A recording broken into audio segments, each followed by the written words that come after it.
আমি আজকে চিকেন কোপ্তাকারি বানাবো। তার জন্য প্রথমে আমি এখানে ধনেপাতা আর কাঁচা লঙ্কা কুচি নিয়েছি, এখানে আদা রসুন থেতো করা নিয়েছি, পেঁয়াজ কুচি নিয়ে নিয়েছি, আগে থেকেই চিকেন কিমা করে রেখে দিয়েছি সেটা নিয়ে নিলাম, একটু আলু সিদ্ধ মাখা ছিল সেটাও দিয়ে দিলাম, চিলি ফ্লেক্স দিয়ে দিলাম, গরম মশলা গুঁড়ো দিলাম, ধনে গুঁড়ো, জিরে গুঁড়ো, একটা ডিম পুরো লাগবে না, কিছুটা দিয়ে দিলাম, স্বাদ অনুপাতে নুন দিয়ে দিলাম। এবার এগুলো সবগুলো ভালো করে মাখিয়ে নেব সুন্দর করে। এর মধ্যে এবার একটু ব্রেড ক্রাম্বস দিয়ে দেবো বাইন্ডিংয়ের জন্য। ডিম দিয়েছি, তাছাড়াও একটু ব্রেড ক্রাম্বস দিয়ে দেবো। ব্রেড ক্রাম্বস দিয়ে দিয়েছি, এগুলো সবগুলো মাখিয়ে কোপ্তা করে নেব।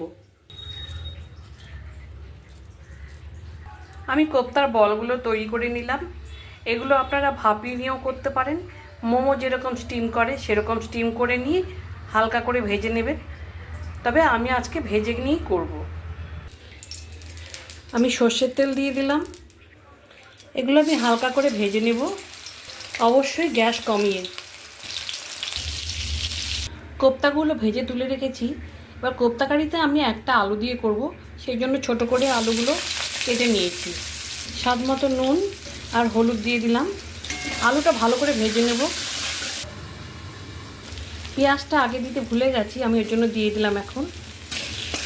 আদা, কাঁচা লঙ্কা, টমেটো আর 1 কোয়া রসুনের বাটার সাথে শুকনো লঙ্কার গুঁড়ো নিয়েছি হাফ চামচ, জিরের গুঁড়ো, ধনের গুঁড়ো আর কাশ্মীরি লঙ্কার গুঁড়ো, স্বাদ মতো নুন, হলুদ, চিনি নিয়ে নিয়েছি। সমস্ত মশলাটা আমি এখন দিয়ে দিলাম। 1 চামচ ঘি দিয়ে দিলাম, সমস্ত কোপ্তাগুলো দিয়ে দিলাম। গ্রেভির জন্য জল দিয়ে দিলাম, কিছুটা গরম মশলা গুঁড়ো দিয়ে দিলাম।